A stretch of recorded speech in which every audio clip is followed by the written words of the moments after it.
真っ赤なタッグに集まる視線移り変わりの激しいワークロービジネス俺たちは双子で運が強くて正式なスターダストブラザーズ Well, so I guess we don't really know where to start with this because it's pretty insane.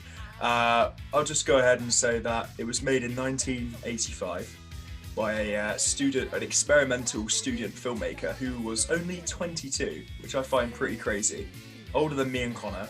And I think when me and you, Connor, were 22, we were in our third year of university, probably very drunk. Definitely. Not making an amazing cult film. And the director's name, sorry, is Makoto Tezuka. I probably butchered that. He was 22, and his friend, who was a musician and a TV personality named Haruo. Oh dear God, Chikeda. Oh, I butchered that as well. Haruo Chikeda, and he was a musician and a TV personality in the 80s, and he made a soundtrack to a movie that didn't exist yet. And this soundtrack was Legend of the Stardust Brothers, the film we're talking about. And yeah, so before they even made this film, they had a soundtrack to it. And the director, who was 22, went up to his buddies and were like, this soundtrack is pretty fucking cool. Let's make a movie around this soundtrack. So I think that is a very interesting premise for a movie anyway. But 22, mid-80s, experimental past he made like a few shorts. It's pretty amazing, like, outcome, all things considered. It's straight off the bat, me and Connor have watched this together. This is one of my favorite films of all time. You can judge me, that's fine. But I absolutely adore this film and its ambition. We wanted to talk about this from the beginning, I know, when we had the idea of doing this video podcast, because we just love it so much and it's just absolutely insane. So Connor, you're a fan as far as I'm aware. Indeed, yeah. I think it would be hard for anyone to judge you or disagree with you, because just off the bat, it's just brilliant. It's just one of the most ridiculous things I've ever watched in my life, and I like stupid films or films where you don't have to take it too seriously, where you can kind of watch it and shut off and let it kind of take you on a bit of a journey, so to speak. And there's plenty of films I've seen that you can do that with, but this one you can't, because it's relentless in the amount of just random fucked up shit that it throws at you. It's all over the place from the first second to the last second. You can't predict anything that's going to happen. And whilst the kind of storyline's quite kind of all over the place, everything in between, it's a relentless mindfuck of just. It's a creative explosion. That's the best way I could describe it.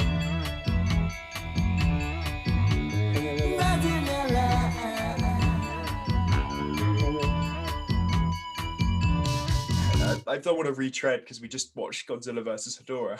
I'm not going to say they're similar because they're not. But in terms of like experimental cinema and like a young director coming on board to just like throw their vision at the screen and just like have fun, like this is very like evidently low budget, but the the music is genuinely so catchy and so well produced. And like you could argue that this film is just a series of music videos, and even if it is, it doesn't matter because it's so much fun. It's got a very loose plot, which is basically a deconstruction of the music industry. It's not subtle about it, but it's so much fun.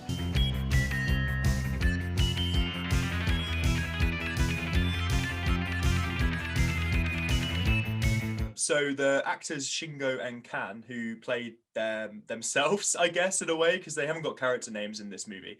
And I think they were both aspiring musicians / actors anyway, like their characters in the film.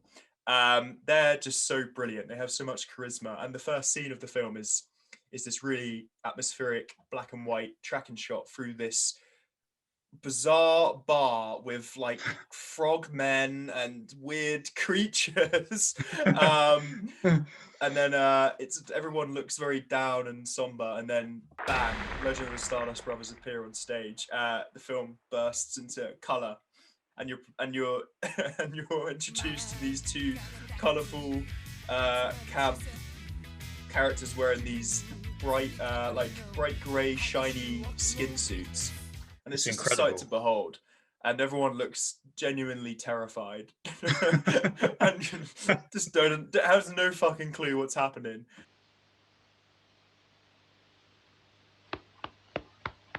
I was going to say, what the one thing that I do love about it is there's, as you alluded to a moment ago about the different like the stylistic approach and stuff. There's it's got a bit of everything. There's obviously the singing, dancing, and the music. May I just quickly add is like you said, it's really catchy. And I'm not a fan of musicals, you know. And whilst it isn't like a musical in the classical sense, as we kind of all know them, it's the sense. I don't even really like films that break into song every 2 or 3 minutes or whatever. But this one is the exception, because they're the visuals to go with them are just some. I mean, the thriller, if you can call it spin-off or pastiche, whatever, that whole thing is just crazy. And you have the animation, the stop motion, and the choreography is pretty good as well. Is it for how little? I mean, I'm not entirely sure of the budget, but I know it wasn't probably particularly not high. genuinely non-existent, considering they were students. But for what it is, it holds its own. It's so solid, and I think it's a testament to the director as well. I mean, it's not often you have a score for a film which is there before the film actually is, and I think it shows his ability and integrity as a director to be able to, you know, have music and make a film from that, rather than the other way around. So I mean, but it wouldn't surprise you to hear that if you watch this film from start to finish and you witness everything that it throws at you, you would not be surprised that the music was written before the actual. No. And like going back to the music, each song is very distinctly different, because I guess the narrative of the film is that they are literally going through the genres to keep catching the charts, to keep in the charts. Sorry. So they are like trying so many different genres. And I mean, the main characters themselves come from very different music backgrounds before they get introduced, and they have to work together by the very ominous villain of the film, who turns out to be, spoiler alert, their dad. So I think one of them comes from like a punk background from a band called London Boots, and then the other one, it comes from a very like classic 80s cheesy band. I can't remember the name. I think it's called I think they're literally just called Fast Car, their band. Before they form together and become the Stardust Brothers, which is like an accumulation of all genres, I'd say. Like each song is so distinctly different. You have like a really genuinely kind of beautiful song with their groupie of their band, who's I can't remember her name right now, but she's fantastic in it. She's got a wonderful voice, and she has a sequence where it's very like that song. Generally, like if this was on, I can imagine you turning on MTV like back in the day, and you wouldn't look twice. It looks like a genuinely really well made like 80s music video. Is this the one where she's on the stage performing herself? Because that one is really good, brilliant as well. That one's really good. No, this is quite early on, where she's beginning to get quite like shoved away out of the group because they've reached fame, and they're like, we don't need you anymore. Like obviously she was their first fan, and she's got a very somber song about how she's missing them and how she's been thrown to the dirt. Yes, yeah. And it's amazing. It's genuinely really well done. Like all the songs are. Sure, there are a few like forgettable ones, but all in all, amazing. I've actually got the vinyl, which is just one of my cherished possessions. Very, very jealous of the fact you have that. If I may, I would like to make a slight comparison to a film which, even though this Legend of the Stardust Brothers is so out there, and it's kind of on its own. There's nothing quite like it, directly similar. It does remind me of a very an even more musical actually version of Top Secret, in the sense that there's so many gags, and you kind of don't know when they're coming, and it's unexpected. I mean, for those who haven't seen Top Secret, where have you been, first of all? Because it's fucking brilliant. But it just like I don't know, it's like the approach to it. Yeah, there's the whole story, but it's mainly the gags that you kind of look at. And I think, I don't know, I adore both of the films, and I think it reminds me personally a little bit of Top Secret. Like I said, that's fair enough. With more music, it's just, I mean, for instance, like the final sequence where they're all having the big dance in that kind of, was it meant to be the White House? Is it, or some is very, very, very vague kind of like replica of the White House, or of something very similar, and you kind of got this evil mastermind being confronted, and then 2 or 3 people crawl out from underneath the desk that he sat at. Wait. And it goes back, and like there's about 50 odd people who are just all crawling out from underneath this desk, and it's relentless. There's a pig dancing in there. There's all sorts. Can I just add, Connor? You brushed over a very small aspect. Then you said evil. You said evil mastermind. Do you wanna let everyone know who this evil mastermind is? Well, now that you've reminded me that I've described him as a mastermind, I don't really want to say who it is, because it makes it look like I'm admiring him. Not an evil mastermind, a very sick and twisted bastard. But Go on, who is it? As if it couldn't be weird enough, Adolf Hitler is in this film, in some kind of description. As the villain who's in charge of everything, I think. I don't know. I think so. He could be anyone. I mean, it doesn't. But why wouldn't he be in it? It's Legend of the Stardust Brothers. You got him. You got an evil like David Bowie kind of like. Yeah, the villain is.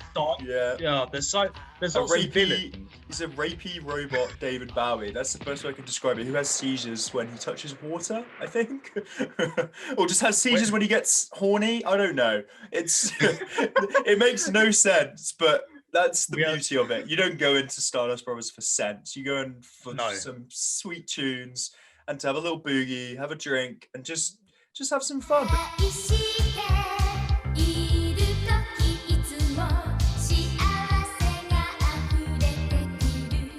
Again, like I said, it's not necessarily your standard, typical musical. You know, it's not Grease. It's well, I mean, I think the best way to describe it is they both die in the end. Yes, they get shot by someone.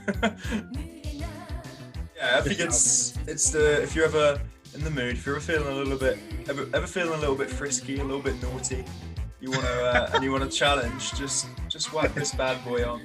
A challenge. A fun little challenge. Whack this shot on, man. You're guaranteed to have a good time. You're guaranteed to have a fun time, and maybe some alcoholic beverage will aid you along the way.